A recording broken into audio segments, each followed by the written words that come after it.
déet réew mi bañ naa déedéet dootuñu fe nangu bu mu jaam. réew mi bañ naa dootuñu nangu kenn noot ñu. réew mi bañ naa déet réew mi bañ naa déedéet dootuñu fe nangu bu mu jaam. Chers compatriotes, chers amis étrangers, bonsoir. Je reviens m'adresser à vous relativement à la situation du pays et par rapport aux échéances à venir. Je le fais avec d'autant plus de plaisir que beaucoup d'entre vous s'étaient beaucoup inquiétés de l'état de ma santé. Je me sens beaucoup mieux par la grâce de Dieu. Je me sens beaucoup mieux grâce à vos prières. Je me sens beaucoup mieux grâce à l'assistance du personnel médical qui a été à mon chevet. Les activités doivent continuer et la vie doit continuer.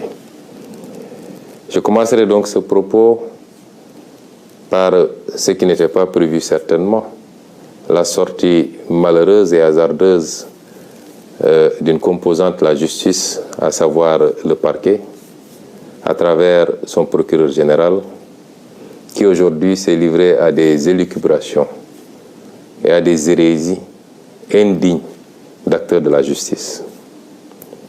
Je le commence avec la langue de Molière parce que vous auriez compris que le procureur s'est adressé particulièrement à la communauté internationale. Et c'est pourquoi il a tenu la totalité de sa conférence de presse en langue française et n'a dû résumer en langue nationale wolof que sur insistance et pour quelques secondes. Cela relève d'une stratégie du gouvernement de Macky Sall, qui sait très bien que les Sénégalais l'ont démystifié. Les Sénégalais, toutes catégories confondues, ont fini par voir clair dans le jeu de Macky Sall et à comprendre jusqu'où cet homme constituait un danger pour le pays et pour sa stabilité. Les Sénégalais ont compris que Macky Sall a été l'un des pires présidents dont on aurait pu s'imaginer au Sénégal. Ce n'est pas seulement par son bilan, mais c'est par ses pratiques dangereuses tendant à diviser les Sénégalais, à les monter les uns contre les autres par des considérations relatives à l'ethnie, à la région ou à la religion. Et c'est pourquoi se débarrasser de Macky Sall est une œuvre de salubrité publique qui nous interpelle tous. La communication du parquet était donc essentiellement destinée à nos partenaires internationaux, partenaires avec lesquels de plus en plus il nous a été donné de prendre contact ces derniers jours, ces dernières semaines, d'échanger à profondeur et de les amener à comprendre la manipulation de Macky Sall, qui jusqu'à présent avait quasiment le monopole de la communication à l'international et en avait profité pour aller dépeindre son opposition sous des traits de terrorisme, d'opposition aux intérêts étrangers et d'irresponsabilité. Tous les contacts que nous avons eus dernièrement, aussi bien au plan bilatéral qu'au plan multilatéral, ont amené nos partenaires à comprendre que le seul problème du Sénégal s'appelle Macky Sall et son régime, assis et construit autour de la corruption, du népotisme, mais également de la traque des opposants, de toute voix discordante, du recul démocratique. À ces partenaires-là, nous continuons à dire d'observer de très près ce qui se passe au Sénégal et d'avoir à faire un choix parce que les peuples africains ont grandi, ont mûri. Les peuples africains ne sont plus ceux-là de 1980, encore moins de 1960. Ils comprennent les enjeux du monde. Ils s'y collent. Ils ont les mêmes aspirations que tous les peuples et ils savent ce qu'ils veulent et où ils veulent aller. Mais ils veulent le faire la main dans la main avec tous les partenaires parce que nous sommes dans un monde ouvert.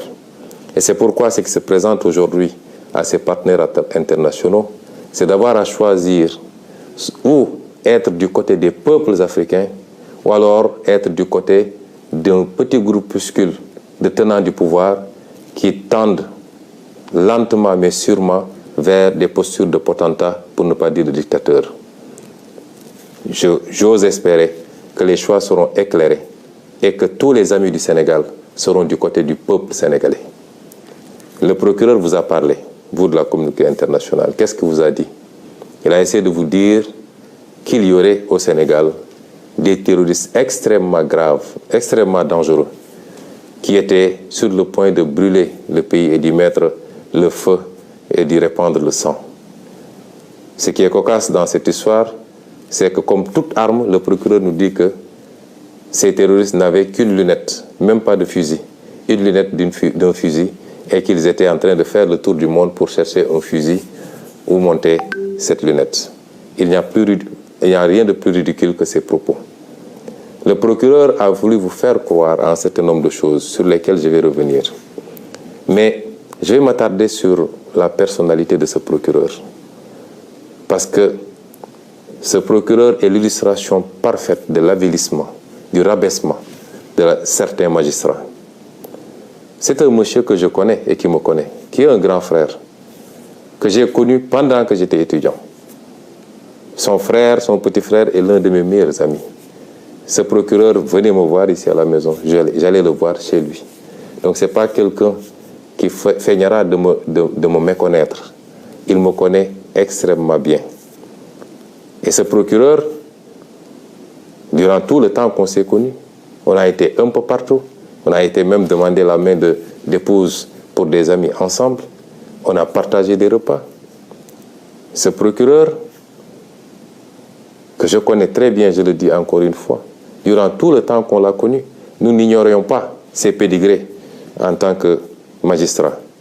Mais nous considérions que cela relève de sa vie professionnelle et que notre relation était beaucoup plus une relation sur le champ social et on s'en limitait à ça. Et ironie du sort, et comme Macky Sall sait si bien le faire, quand il veut faire le sale boulot, il a tendance à aller chercher des gens qui ont un certain pédigré extrêmement chargé pour leur faire le sale boulot. Et le procureur Bakhoum répond parfaitement, en même temps que l'autre procureur et le procureur auprès du TGI répondent parfaitement à ces descriptions. Et ceux qui sont initiés au métier de la justice savent très bien de quoi je parle. Et c'est ce procureur-là qui, aujourd'hui, s'est livré à cette piètre prestation. Nos amis étrangers devaient même rire sous cap de voir un procureur général parler de manière si laborieuse et de manière si incertaine, sans aucune preuve à mettre sur la table, que des allégations pour essayer de charger d'honnêtes citoyens. Monsieur le procureur a d'abord parlé d'un soi-disant dossier d'empoisonnement ou de tentative d'assassinat me concernant. Mais tous les spécialistes du droit savent qu'un procureur, même s'il devait s'autosaisir, doit au moins entendre le principal concerné avant d'aller entendre d'autres personnes. Jusqu'au moment où je vous parle, le procureur ne m'a jamais entendu. Personne ne m'a jamais convoqué pour me parler de ce dossier. Je n'ai pas déposé de plainte et voilà une justice qui pourtant a un certain nombre de plaintes émanant de moi sur sa table. Je rappellerai au procureur général lui-même qu'il a 3 plaintes au moins sur sa table que j'ai déposées. Une plainte, 2 plaintes contre des avocats et une plainte contre un ancien procureur. Vous avez des plaintes sur votre table que vous ne traitez pas. Et vous vous empressez d'aller convoquer la presse pour raconter des histoires sur un dossier où il n'y a ni plainte ni autosaisine. C'est inédit dans les annales du droit de voir un procureur sur un dossier qui n'existe pas. Il n'y a pas de plainte, il n'y a pas d'autosaisine. Un procureur mobiliser toute la police pour soi-disant entendre des médecins, entendre des citoyens, faire tout un cirque pour aboutir à dire que c'est un pauvre citoyen qui serait à l'origine d'une tentative d'empoisonnement. Ce procureur manque de courage parce que ils ont été arrêtés, le chargé de communication du parti, M. El Malick Ndiaye. Mais c'est moi-même qui ai dit, et je le redis ici, que j'ai été victime d'une tentative d'assassinat de la part de la brigade d'intervention polyvalente, unité d'élite de la police. Je le dis et je le redis. Le monsieur qui nous a aspergé d'un liquide très toxique qui a causer beaucoup de désagréments au niveau ophtalmologique, au niveau respiratoire et au niveau gastrique, ce n'est pas un citoyen ordinaire, c'est un élément de la BIP que moi-même j'ai vu asperger le liquide. Et ce procureur-là n'ose pas poser ce débat-là. Il nous parle de Yargassi. Je voudrais dire aux Sénégalais que M. Yargassi est un petit frère à moi, est un militant du parti, qui est toujours à côté de moi. Si vous avez l'habitude de voir les vidéos, même quand j'embarque à l'aéroport pour aller à Ziguinchor, jusqu'au pied de l'avion, c'est M. Yargassi qui m'accompagne. C'est ce monsieur-là que M. Bahoumé allait prendre avec les autres farfelus du parquet pour le désigner en disant que c'est lui qui aurait tenté de m'empoisonner. Pour essayer d'écarter la vraie problématique, c'est-à-dire les services de police qui s'attaquent aux citoyens et qui aspergent de liquide jusqu'à présent non identifiés. C'est ça qui s'est passé. Donc, vouloir déplacer le curseur et aller prendre un Yargassi qui m'a donné simplement un mouchoir imbibé de vinaigre pour m'aider à mieux supporter l'odeur âcre des grenades lacrymogènes, c'est prendre les Sénégalais pour ce qu'ils ne sont pas. Et je dis à tous ceux qui veulent l'entendre que M. Yargassi n'a rien à voir avec cette affaire-là, que le procureur, la justice de manière générale, depuis quelque temps, la manière dont il fonctionne, devenus des mercenaires de Macky Sall, certains magistrats en tout cas, devenus des mercenaires de Macky Sall, essaient de déplacer le problème pour sacrifier un petit frère, un militant du parti, à qui je confierai ma vie pour essayer de lui imputer un acte grave posé par les services de police. Au-delà, de quoi est-ce que ce procureur a peur? M. Ousmane Sonko n'a pas déposé une plainte, a clairement dit que c'est la police qui lui a aspergé de ce liquide. Je n'ai pas été informé d'une autosaisine. Je n'ai pas été entendu. De quoi est-ce qu'ils ont peur? Au point de faire des réquisitions dans les laboratoires d'analyse, de convoquer tous les médecins pour essayer de savoir le contenu des analyses. Qu'est-ce qu'ils ont à se reprocher? Eux-mêmes savent exactement ce qu'ils ont aspergé sur nous, moi-même, Maître Clédor Ciré Ly, et dans une moindre mesure même, M. Guy Marius Sagna. Je peux rassurer le procureur, ce qui doit être analysé le sera. Nous l'avons envoyé où il faut, parce que nous savions qu'ici au Sénégal, il mettrait la pression sur tous les laboratoires pour ne pas que les choses soient transparentes. Nous avons envoyé là où nous devons envoyer. Il nous a été promis que les résultats seront connus dans les prochains jours. Nous attendons de savoir qu'est-ce que donneront ces analyses-là. Ce n'est pas la peine, en attendant, de s'agiter autrement, monsieur le procureur. Restez tranquillement à votre place. Monsieur le procureur a parlé de dossier médical concernant Ousmane Sonko. Je veux dire aux Sénégalais que toute cette agitation depuis quelques jours, c'est qu'ils veulent savoir qu'est-ce qu'il y a dans mon dossier médical, en toute violation des règles. Parce qu'aucun juge n'a ordonné la levée du secret médical. Au nom de quoi on convoque des médecins, on les malmène à la police, on les harcèle pour leur exiger de trahir leur serment et de donner des informations sur mon dossier médical. Je vous rassure également, monsieur le procureur, j'avais pris toutes mes dispositions parce que je savais que j'ai affaire à un État vaillou qui n'a rien à cirer des règles et des procédures. Et c'est pourquoi, dès que je suis entré dans cette clinique, j'ai verrouillé. Je ne me suis fait consulter que par mes médecins personnels, ceux-là qui me suivent depuis des années. Je me suis fait suivre par ces médecins. Ils ont été les seuls à avoir accès à moi, à me traiter, à me prescrire et à me surveiller. Il y a un acharnement sur le pauvre docteur Niang. Je veux dire aux Sénégalais que moi, je ne connais pas le docteur Niang. Je n'ai jamais rencontré physiquement le docteur Niang. Je lui ai parlé une seule fois au téléphone. C'est un monsieur que je ne connais pas, qu'on veut qualifier de militant de PASTEF. Et même s'il était un militant de PASTEF, c'est son droit le plus absolu.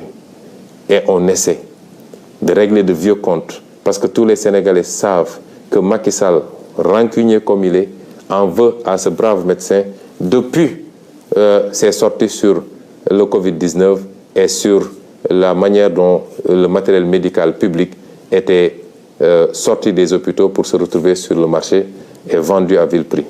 Depuis lors, tout le monde sait qu'il y a un acharnement sur le docteur Niang et sur sa clinique et qu'il leur suffisait d'un prétexte pour essayer de lui nuire. Le docteur Niang ne m'a pas consulté. On ne s'est même pas vu puisqu'il devait partir au Fouta pour des raisons familiales. C'est mes médecins personnels, mon pneumologue, mon ophtalmologue, mon orthopédiste, mon médecin généraliste, eux seuls ont eu accès à moi. Et quand j'en ai terminé, comme je vous le dis, connaissant bien les pratiques de cet état voyou, je n'ai pas laissé mon dossier médical sur place. Et c'est pourquoi je suis étonné d'entendre monsieur le procureur citer un dossier médical. Mon dossier médical est ici avec vous. Je ne l'ai pas laissé là-bas. Tout ce qui a été prescrit est ici parce que je savais qu'ils allaient faire de l'inquisition, parce que ce n'est pas de la perquisition, pour essayer d'avoir accès à mon dossier médical qui relève de ma vie privée et qui ne peut en aucun cas, dans ce cas d'espèce, être à disposition des enquêteurs.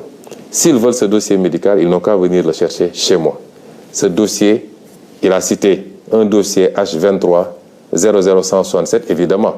Le dossier, s'il y a un résidu de dossier, il ne concernera que la partie hôtellerie parce que j'ai séjourné pendant quelques jours. Mais pour tout le reste, le dossier médical est ici, entre mes mains, et ne sera jamais à disposition de cette parodie de justice. Ceci dit, je voudrais rassurer les Sénégalais. Le dossier est suivi comme il doit être suivi.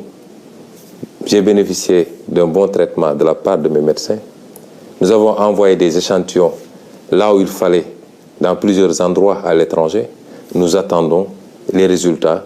Et si les résultats concluaient dans tel ou tel sens, si rien n'a été découvert, on vous le dira. Si évidemment c'est des produits toxiques qui ont été découverts, nous vous le dirons également. Mais je maintiens, je signe, je persiste et je réitère à dire que j'ai été victime d'une tentative d'assassinat. Et ce n'était pas la première, parce que rien que le fait de casser la vitre de ma voiture avec des éclats de vitre qui auraient pu me trancher la gorge ou qui auraient pu se retrouver dans mon œil, rien que cela est une tentative flagrante d'assassinat, en tout cas de faire très mal. Et je le réitère, cette tentative émane exclusivement des forces de police, je le dis, puisqu'il y avait des gendarmes et des policiers sur place, je le dis, celui qui nous a aspergé ce liquide est un élément de la BIP. Je le réitère, et si le procureur veut entendre quelqu'un, c'est moi qui aurais dû être entendu, au lieu de faire tout ce cirque-là à convoquer des innocents, à arrêter des innocents et à les faire écrouiller injustement. Le procureur, enfin, a fait de longs développements sur, soi-disant, des forces spéciales ou je ne sais pas quoi, commando. Mais vous remarquerez que, et ça c'est ça la politique de Macky Sall, et il ne réussira pas à briser ce pays, à mettre les Sénégalais contre les uns et les autres. Mais vous remarquerez qu'aujourd'hui, porter un nom de famille à consonance casamançaise est devenu un crime sous le régime de Macky Sall. On nous parle de MFDC, on me parle, mais des terroristes du MFDC qui ne peuvent même pas avoir un fusil, qui ont simplement une lunette. Il n'y a pas plus ridicule que ça. Et ils veulent prendre les gens pour des demeurés, pour ce qu'ils ne sont pas. Je le réitère, aujourd'hui, une bonne partie, en tout cas certains magistrats ont peur, parce qu'il semblerait, d'après ce que dit le procureur, qu'ils soient visés. Ils n'ont qu'à se poser la question du pourquoi. Vous ne pouvez pas semer la haine dans ce pays, être les bras exécutifs de Macky Sall dans ces sales besognes. Vous êtes l'auteur de tueries dans ce pays. À chaque fois que vous prenez une mauvaise décision par rapport à vos petites carrières, vous êtes responsable de gens qui tombent sous les balles. Parce qu'à chaque fois qu'il y a contestation derrière, il y a une décision injustifiée de la justice. Vous ne pouvez pas continuer comme ça et penser que vous serez en sécurité tranquillement à siroter votre thé. Je vous l'ai toujours dit, si le pays brûle, vous ne serez pas épargné. Revenez à la raison. Autant il y a énormément de magistrats qui font correctement leur travail, qui sont dignes et qui sont sanctionnés pour ça, qu'on renvoie dans des juridictions les plus éloignées, simplement parce qu'ils ont cette dignité de dire « je n'obéirai pas à la commande de Macky Sall. Autant, excusez-moi du terme, il y a de la pourriture dans cette magistrature-là. Et ces gens-là doivent comprendre que ça ne peut pas continuer comme ça. Je ne suis pas en train de vous menacer, je suis en train de vous prévenir. Si Macky Sall vous garantit la protection absolue, vous êtes engagé dans un combat qui ne commence pas aujourd'hui et qui ne se terminera pas aujourd'hui. Vous ne pouvez pas être des briseurs de carrière politique. Vous ne pouvez pas être des briseurs de projets politiques auxquels des millions de Sénégalais croient. Vous ne pouvez pas être des obstacles à l'espoir des Sénégalais et penser que vous allez vous en sortir indemne. Tôt ou tard, vous rendrez compte aux Sénégalais. Vous rendrez compte devant la loi que vous étiez censé servir. Et c'est pourquoi vos intimidations ne passeront pas. Le magistrat qui se muera en politicien pour exécuter des commandes politiques, ce sera lui-même défini comme ennemi du peuple sénégalais. En tout cas, d'une grande partie du peuple sénégalais. Et nous assumons nos propos par rapport à ça. Nous ne pouvons pas accepter que ce pays soit pris en otage par un groupuscule de magistrats, quelle que soit leur fonction. Et c'est pourquoi nous vous disons que vous habitez dans ce pays. Les gens que vous jetez injustement en prison, ils ont de la famille, comme vous. Ils ont des carrières comme vous. Ils ont des parents comme vous. Ils ont droit à la liberté comme tout le monde. Mais sur commande politique, vous vous permettez de prendre des gens que vous jetez, des innocents que vous jetez en prison, que vous laissez pendant des mois souffrir en prison. Et vous pensez que les gens vont continuer à vous laisser comme ça. C'est vous qui alimentez la haine contre vous. Et à terme, ça risque de se passer mal. Revenez à la raison. Ce pays ne vous appartient pas, il nous appartient à tous. Respectons-nous et sachez que vous rendez la justice non pas au nom de Macky Sall, de sa famille et de son parti, mais vous la rendez au nom du peuple sénégalais. Et ce peuple sénégalais ne se retrouve plus dans ce que vous êtes en train de faire. Il vous a honni à cause de vos comportements. Et c'est pourquoi votre intimidation ne passera pas. Nous continuerons à faire ce que nous devons faire. Et parmi ces actions que nous devons faire, je réitère que le plan d'action du 29, 30 et du 3 avril reste maintenu intégralement. Nous sortirons, nous manifesterons, parce que nous l'avions dit. Désormais, avec ou sans autorisation, nous manifesterons.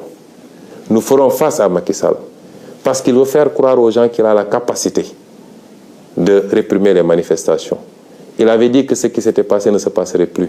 Ce qui s'est passé le 16 a démontré qu'il n'a pas les capacités pour contenir un peuple qui debout, qui dit non. Et nous ne devons pas être moins dignes que les autres peuples qui se battent aujourd'hui. Le peuple français a beaucoup d'avantages, énormément d'avantages, mais aujourd'hui, ils se battent pour leur dignité.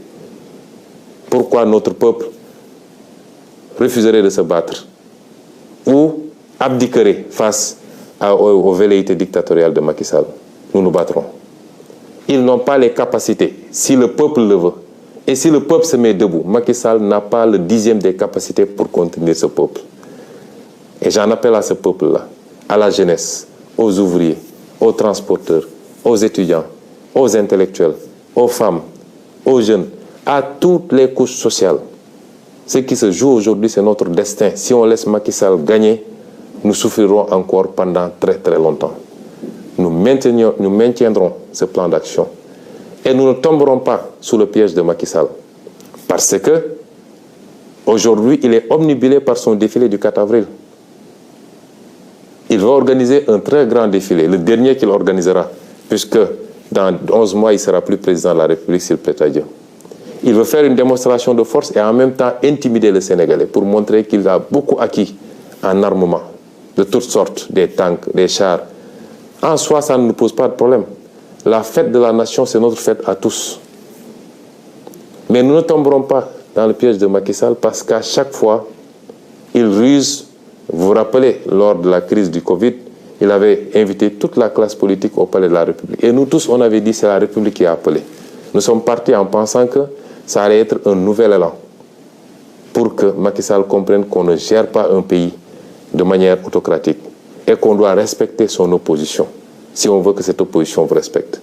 On a vu ce qui s'en est suivi. Vous vous rappelez, lorsque nous avons gagné la Coupe d'Afrique, il a appelé. Moi, j'ai été de ceux qui avaient dit que je ne m'y rendrai pas parce que c'est de la ruse encore. Une bonne partie de l'opposition s'y était rendue. Mais on a vu où est-ce que ça a fini. Aujourd'hui, il veut faire croire aux gens que c'est la fête du 4 avril, c'est la fête nationale. Donc nous devons tous laisser tomber et venir répondre à son invitation parce qu'il se susurre même un projet d'invitation de l'opposition au 4 avril. Comment pouvez-vous comprendre que Macky Sall emprisonne plus de 300 personnes de nos jeunes, mettent d'autres sous bracelet électronique, d'autres ont été blessés par balle, d'autres ont été tués. Il n'y a même pas une enquête. À ce procureur, justement, je rappelle, où en est-il avec les enquêtes de la disparition de Didier Badji et de son compère? Où est-ce qu'il en est avec l'enquête sur l'assassinat de Maria Massagna? Où est-ce qu'il en est sur l'enquête avec les 14 jeunes exécutés froidement lors des manifestations de mars 2021, etc., etc. Et aujourd'hui, il vient faire une sortie malheureuse pour nous parler d'empoisonnement ou de je ne sais forces spéciales. Et c'est pourquoi nous disons que nous ne tomberons pas dans ce piège-là. Nous continuerons à nous battre et personne ne nous mettra à dos l'armée nationale. L'armée nationale, c'est notre armée, c'est notre fierté à tous. Ils vont sortir avec des arguments pour vous dire « oui, ils veulent manifester le 3 alors que c'est la fête de l'armée ». Il n'en est absolument rien. Macky Sall fait des arrestations le 3, fait des emprisonnements le 3. Nous ne suspendrons pas notre combat le 3. Et donc j'en appelle à tout ce peuple. Les 29, 30 et le 3 avril, nous allons faire des manifestations sur toute l'étendue du territoire national. Et j'appelle les jeunes à se mobiliser davantage, à faire face à la stratégie de la terreur de Macky Sall. Parce qu'il pense qu'avec les emprisonnements, les arrestations préventives, il va vous faire peur. Nous ne sommes pas